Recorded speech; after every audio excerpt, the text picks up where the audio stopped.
a essa casa de oração, para uma campanha, um propósito tão poderoso quanto esse que eu acredito que tem sido. E o tema de hoje, né, é um tema bom, né? É um tema a qual a igreja do Senhor precisa viver não só em campanha, mas buscar estar vivendo isso todos os dias, amém? E sem demora, livro de Tiago, capítulo 3.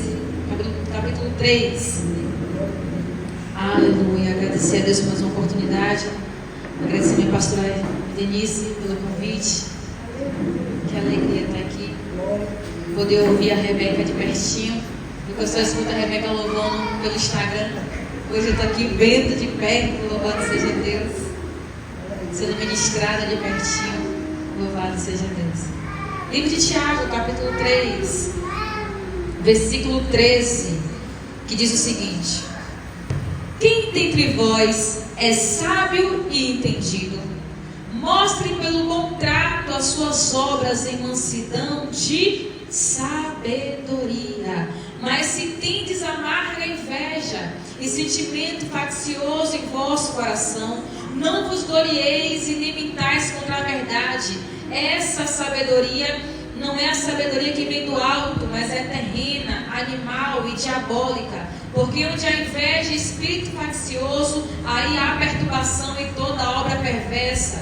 Mas a sabedoria que do alto vem é, primeiramente, pura, pacífica, moderada, tratável, cheia de misericórdia, de bons frutos, sem parcialidade e sem hipocrisia.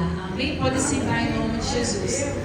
Você vê que a sabedoria, ela é um atributo, mas dentro da sabedoria existem outros atributos que a gente acabou de ler. O próprio Tiago começa a descrever que quando você tem obras em sabedoria, você demonstra mansidão, você se demonstra ser alguém pacífico, você se demonstra ser alguém imparcial, justo, alguém que você vai olhando, minha pastora Denise, e começa a entender que é alguém que é espelho de Deus na terra. Quando se há sabedoria, irmãos, na vida de um crente, na vida de uma crente, você começa a ver sinais de Deus na vida dessa pessoa. Por quê? Existe um versículo muito famoso entre a gente, que todo mundo sabe quando pensa em sabedoria. Qual é? Que o princípio da sabedoria é temer ao Senhor. Por quê? Quando se há temor de Deus, irmão, no seu coração, você pensa antes de fazer. Quando se há temor de Deus no seu coração, você pensa antes de falar. Quando se há temor de Deus no seu coração, você começa a viver o que Salmos diz, que aqueles que temem ao Senhor de nada tem falta. Porque se você teme, você respeita. Se você respeita, você obedece e você é abençoado por Ele. Porque que a palavra diz, minha amiga Rebeca, se quiser e ouvir, vai comer o melhor dessa terra. Ninguém é obrigado nem a ser abençoado por Deus. E está aqui Tiago deixando claro: ei, tem alguém entre vocês que é sábio e tem entendimento? Pronto, então mostre isso com obras de sabedoria. Porque, meu irmão, eu abri a boca para dizer que eu sou sábia, que eu sou uma mulher sábia. Eu posso falar, mas e as minhas obras? Os meus frutos, o meu caminhar, o meu proceder fala que eu sou uma mulher sábia, fala que eu sou um homem sábio. Porque, irmãos, falar sobre si todo mundo pode falar, mas as obras estão aí para dar testemunho de quem somos. O nosso proceder, o nosso caminhar, o nosso comportamento fala quem somos diante de Deus. Porque, irmãos, tem muita gente, minha pastora, que se apega àquele versículo. Mais importa agradar a Deus do que os homens. Só que o mesmo Jesus que nos dá liberdade para viver isso também diz o seguinte: ei, se livre de todo embaraço que de perto te rodeia. Porque existe uma nuvem de testemunha que lhe acompanha de dia e de noite. Irmãos, entenda uma coisa: a maior pregação da nossa vida é o nosso testemunho. Porque a gente pode pregar de forma eloquente, podemos louvar e fazer fogo descer, mas se as nossas obras não falar quem somos, porque Jesus em toda a sua caminhada, em toda a sua trajetória, seja no livro de Marcos, Mateus, Lucas, João, Jesus ele sempre declarava algo a respeito dele. O quê? Quem vê a mim, vê o Pai. Quem vê as minhas obras, vê as obras do Pai.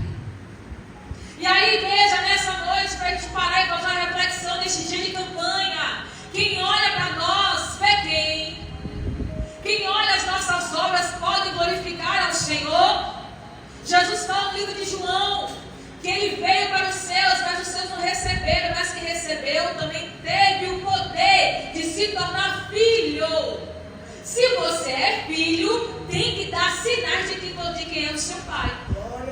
Sabe por quê? Nem quem é filho do diabo aceita ser chamado de filho do diabo. Até quem é, né, pastor Denise, filho das trevas, não quer ser chamado de filho das trevas. É filho de Deus. Mas se comporta como filho, fala como filho, se veste como filho, prega como filho. Irmãos, a gente pode trazer isso no natural. Você com certeza conhece alguém que você olha para ele e fala, não, você é filho de fulano. Às vezes a face, a semelhança não tem nada a ver, mas o comportamento denuncia de quem é filho. E será que o nosso comportamento, irmãos, está denunciando quem somos? Eu não estou dizendo que sair com a camisa no peito escrito eu sou filho de Deus, ou na testa 100% Jesus, não. É a gente fazer obras, ter um comportamento onde alguém olha e diga, não, ali é crente, ali é servo, ali é adorador. Sabe por quê? Está Pedro e João, minha pastora, em Atos capítulo 3.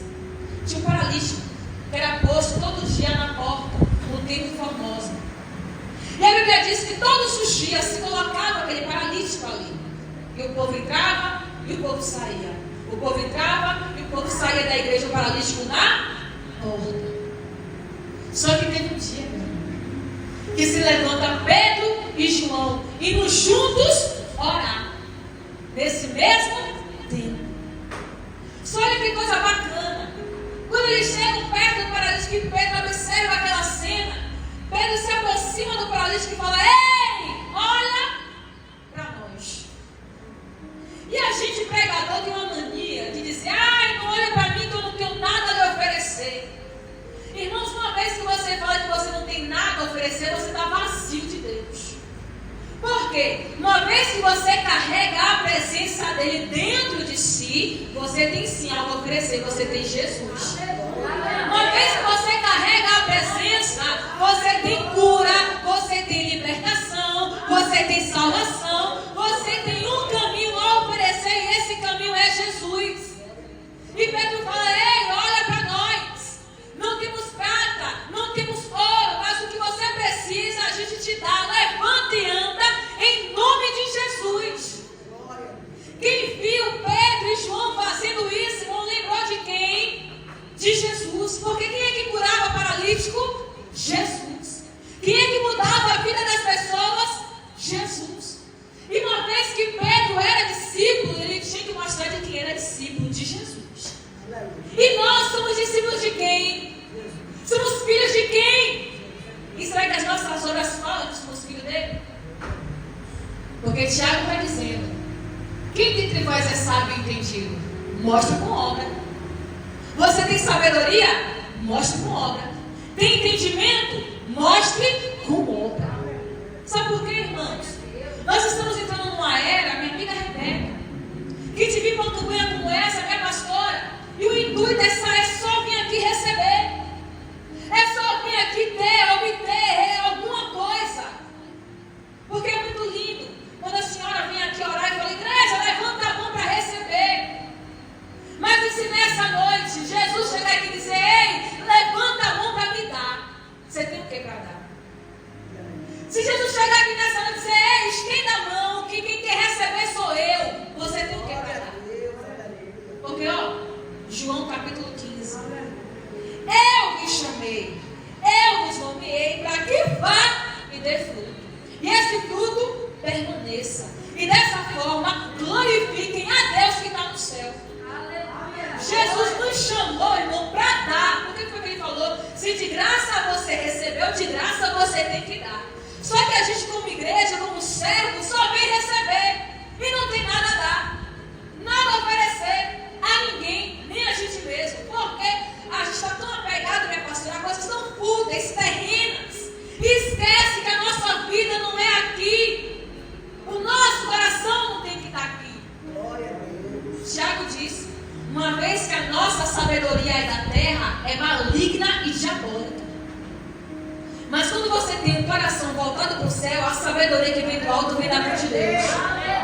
E aí você passa a ser alguém que realmente vai refletir Deus em sabedoria. Irmãos, olha que coisa linda. Salomão, encheu o coração de fazer uma casa para Deus. Só que Deus falou, Salomão. Só que Deus falou, Davi, não vai ser você, vai ser Salomão que vai fazer. Porque você é homem de guerra. Tem muito sangue na sua mão. E quem vai construir a casa para mim tem que ser um homem de paz, um homem pacífico. Davi pega o projeto da casa do Senhor e passa para Salomão. Salomão abraça o projeto e começa a trabalhar nisso. Só que chega no livro de 1 Crônicas, capítulo 1. A Bíblia diz que Salomão oferece sacrifícios ao Senhor. Salomão começa a se aproximar de Deus, a conhecer o Deus do seu pai Davi. E quando chega no versículo 7, está Salomão lá dormindo e Deus aparece em visão a Salomão. E olha que pergunta. Deus chega para Salomão e fala o seguinte: ei, me pede o que você quer que eu vou te dar. Imagine, irmãos, Deus aparecer para você em visão e dizer: me pede o que você quiser que eu vou te dar. Mila, ia vir a lista da Shopee na minha cabeça. Tudo que eu tenho no carrinho da Shopee, eu ia pedir para Jesus. Tudo que está lá que eu fico guardando, selecionando para comprar depois, eu ia pedir para Ele. Mas nunca eu ia pedir a mesma coisa que Salomão pediu. Salomão disse: Deus, o Senhor falou que eu iria assumir agora o reinado do meu pai. O Senhor disse que será comigo nesse reinado. Então, ó Deus, me dá sabedoria e entendimento para saber entrar e sair do seu povo. Glória a Deus.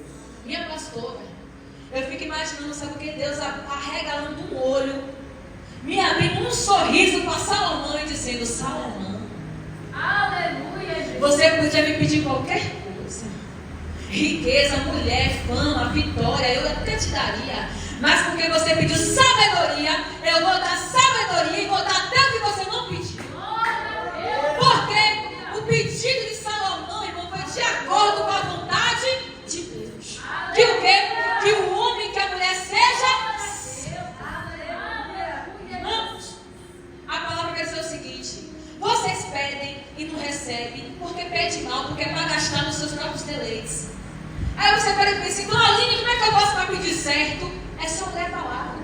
O apóstolo João, em uma das suas casas, vai dizer o seguinte: essa é a certeza de que Ele nos ouve. Qual? Que se pedirmos qualquer coisa de acordo com a sua vontade, Ele vai fazer.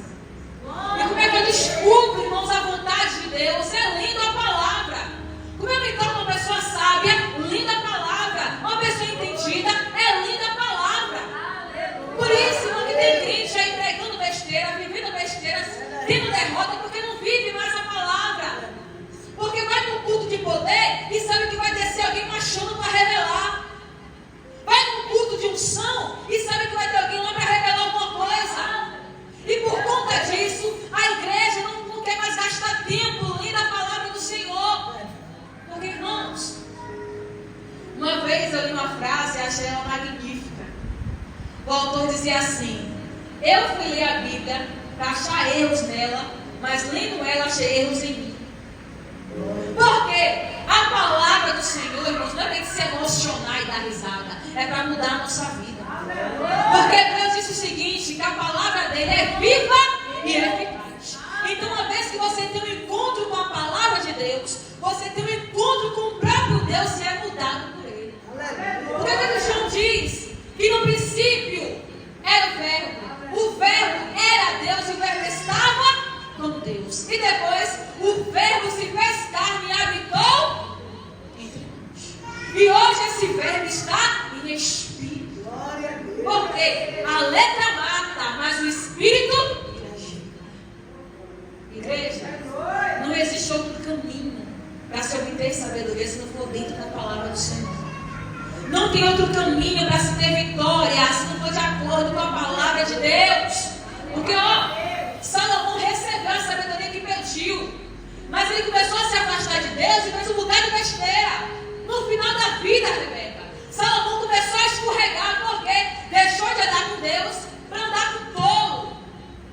Por quê? Ele mesmo escreveu: quem anda com o sábio, ele mesmo escreveu. E nem ele viveu o que ele escreveu. Porque o coração de Salomão saiu de Deus para ir para outras coisas, para coisas terrenas, para mulheres. E a gente gente às vezes não está que nem Salomão. Às vezes a gente até é conhecedor da palavra, já teve muita experiência com Deus, mas aí vai deixando a terra, o mundo entrar no coração e vai se afastando do Senhor. E isso acaba tirando de nós, irmãos, a dádiva da sabedoria, a dádiva do entendimento. Aquele propósito que todo mundo conhece, qual? Daniel. E os 21 dias de oração. A gente pega esse propósito, irmão, e coloca ele para tudo quanto é lugar. A cada dia é um pedido diferente. Dia 1 é um pedido, dia 2 é outro, dia 3 é outro. Igreja, não é errado pedir não. Mas prioriza buscar a presença do Senhor, que é muito melhor. Mas se a gente for pegar a leitura, né, pastora? Daniel 9, capítulo 9 e capítulo 10. Olha o motivo do porquê Daniel orou 21 dias. Deus entrega uma visão a Daniel. Só que Daniel não entende a visão de cara. Então Daniel fica perturbado. O que Daniel faz? Começa a orar. Começa a jejuar e coloca pano de saco. E aí, irmãos, quando chega no 21º dia de oração, quem se apresenta?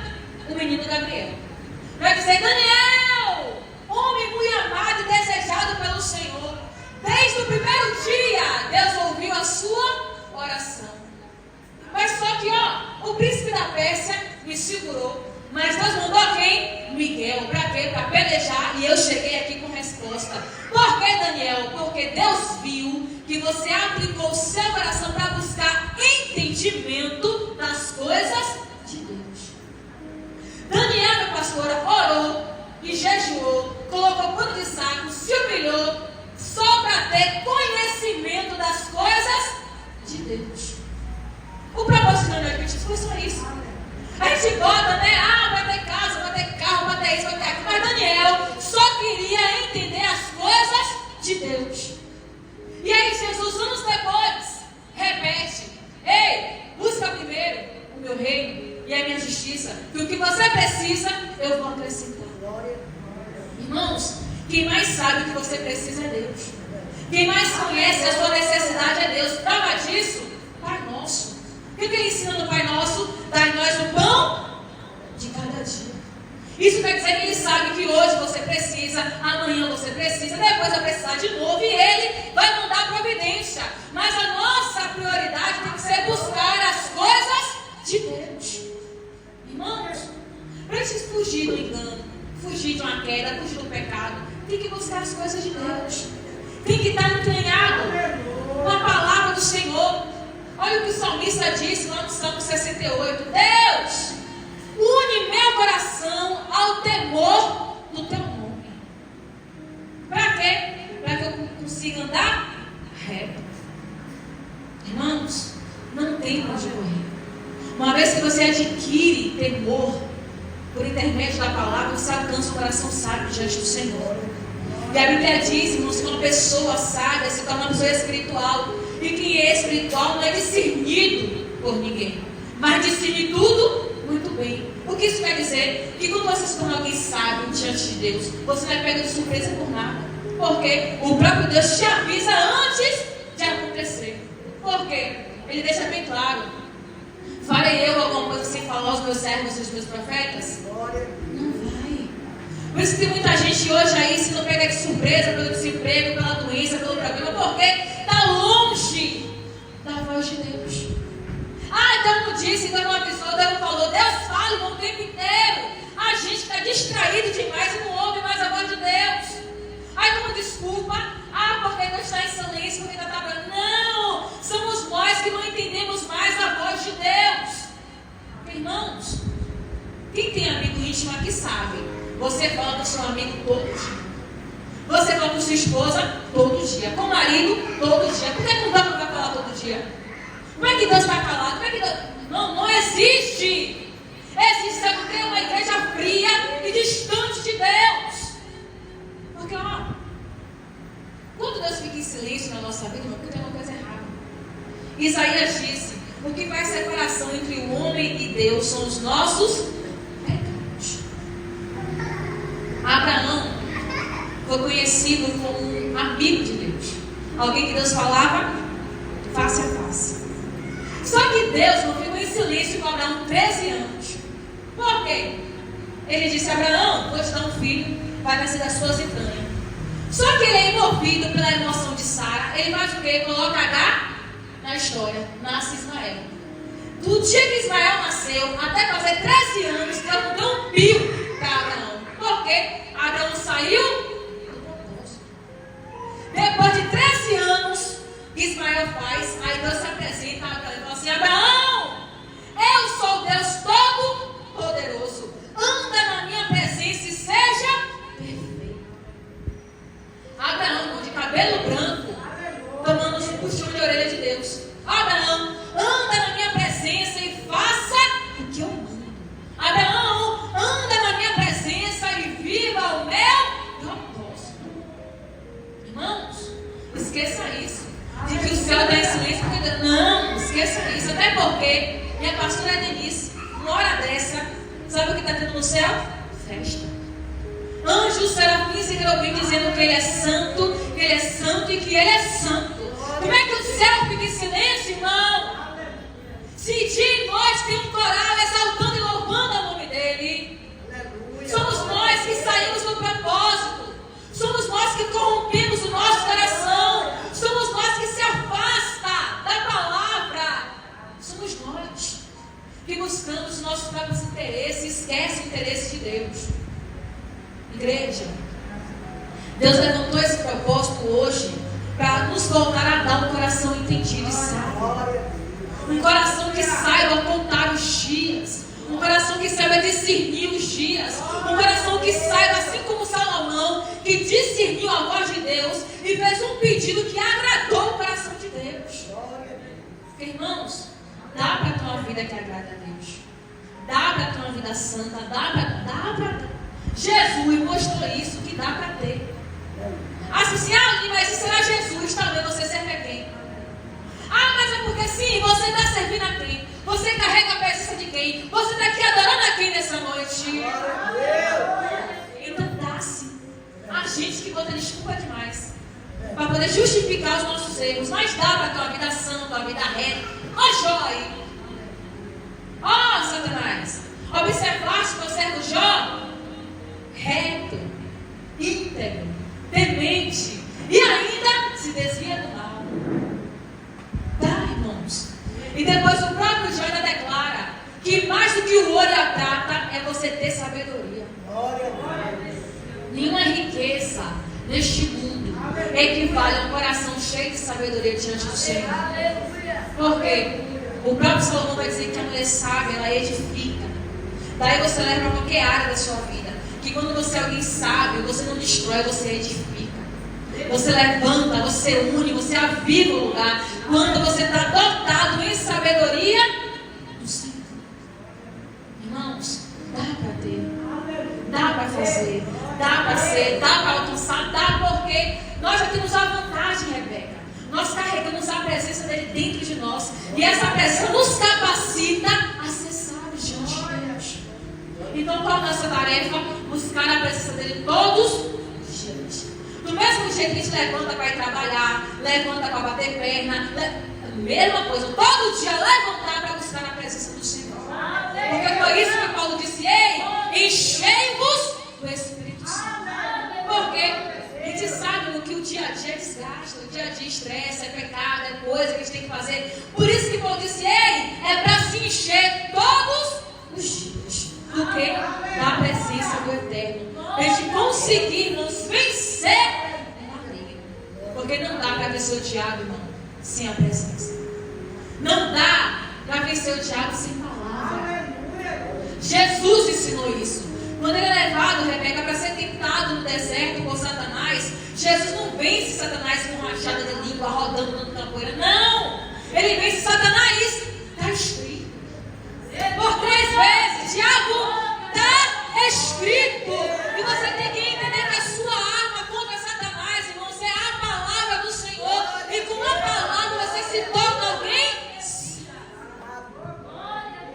Se envolva com a palavra.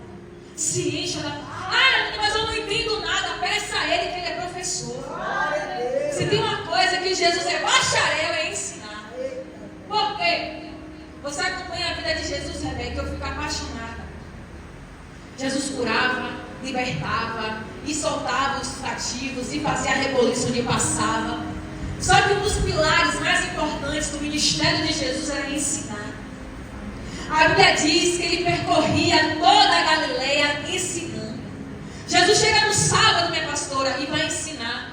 Ele senta no barco de Pedro e do barco começa a ensinar. Jesus vai para o monte e do monte Jesus começa a ensinar. Irmãos, não tem como ter poder se não tem ensinamento. Não tem como ter sabedoria se não tem ensinamento. Jesus disse: vocês estão errando porque não conhecem as Escrituras e nem o poder de Deus. Você começa a entender, igreja, que 2 horas de culto não é suficiente. Você começa a entender que um culto de poder não é suficiente. Tem que buscar a presença dele todos os dias, é toda hora. O salmista disse: assim como a corça anseia pelas águas, assim a minha alma anseia pelo Senhor. Precisamos desejar Ele, querer Ele, se apaixonar por Ele todos os dias. Sabe por quê, meu irmão? Uma coisa eu aprendi, que a gente lê a Bíblia para não esquecer. Todos os dias a gente lê ela, é para não esquecer. Sabe por quê? A gente já lê todo dia a Rebeca, o bicho já pega, mas a gente não lê.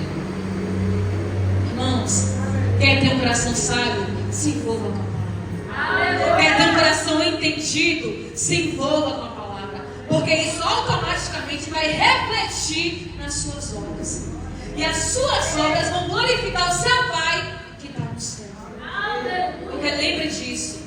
Além de bênção material, porta aberta, milagre, cura, libertação, você está aqui para a glória de Deus. Você foi criado para manifestar a glória de Deus. Ele disse: Isaías, eis aí o meu povo que eu criei para que me desse louvor. Irmãos, aonde você passar, alguém tem que dizer glória a Deus pela sua vida. Aonde você passar, alguém tem que dizer glória a Deus pelo Deus que você serve. Irmãos, a maior maneira, a maior forma de se manifestar a Deus é vivendo Deus, é estando com Ele. O que é que a Bíblia diz com Enoque? E andou Enoque com Deus, e por isso Deus tomou para si. Irmãos, Deus não quer que você seja só um fantoche ou alguém que vem aqui só para esquentar a cadeira, não. Deus quer que você caminhe junto com Ele, lado a lado com Ele, glorificando ao nome dEle, porque para isso você foi formado. E eu tenho certeza, irmãos, que quando você abraçar, viver esse propósito, você vai alcançar um coração cheio de sabedoria. Porque o que Salomão disse? Ensina ao sábio, ele se fará ainda mais sábio. E é isso que Deus quer fazer de você nessa noite. Alguém ainda mais sábio. Amém? Se coloque de pé para orar pela tua vida até que me direcione ao Senhor. Obrigada, Jesus. Meu Deus, a tua presença é real aqui. Glória a Deus. Feche os seus olhos, irmãos. Imagine você no lugar de Salomão neste momento. E Deus dizendo: pode pedir o que quiser que eu vou te dar. Com o tempo, irmão, Deus vai na sua frente, dizendo isso a você: me pede o que queres que eu lhe darei. Pede, irmãos, pede a Ele. Pede a Ele um coração sábio. Pede a Ele um coração entendido. Pede a Ele, irmãos, um coração com temor. Porque se você é sábio, você teme. Se você teme, você é sábio. Senhor, estamos aqui, Pai, como tua igreja. Estamos aqui, Senhor, como teu povo nessa noite. Pedindo a Ti, meu Pai, um coração, Senhor, mais sábio. Um coração, Pai, mais entendido, Deus. Para quê? Para que as nossas obras, meu Pai, glorifiquem ao Teu nome. Pai, nos derrama, Deus, da Tua sabedoria, Senhor, sobre a Tua igreja nessa noite. Pai, nos ajuda, Senhor, a edificar, a restaurar, a levantar, a animar. Pai, até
vaso, Deus, rachado na tua presença.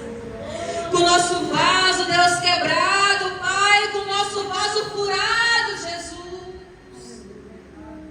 Mas o Senhor disse, Jeremias, levanta e desce a casa do oleiro. E ele disse, Pai, que ele contemplou o oleiro trabalhando no vaso sobre as rodas. E aquele vaso, Pai, se quebrou na mão do oleiro. Mas o oleiro não desprezou, Pai, aquele barro. Ele pegou o mesmo barro, Pai, e fez um vaso novo. E o Senhor disse, não posso eu fazer assim com vocês, ó casa de Israel. Pai, nessa noite, Senhor, se for preciso, quebra, Pai, e faz de novo. Mas renova, Deus, as nossas vidas. Renova, Pai, o nosso vaso. Enche, Pai, com a tua presença. Nos faz transbordar nessa noite, Deus.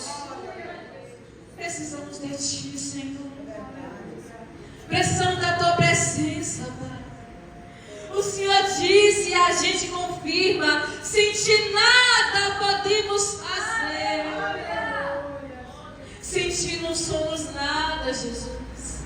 Sem ti não conseguimos nada, Senhor. Então, Pai, abençoa a tua igreja nessa noite. Pai, derrama, Senhor, de forma abundante, Pai, o teu espírito de sabedoria e entendimento.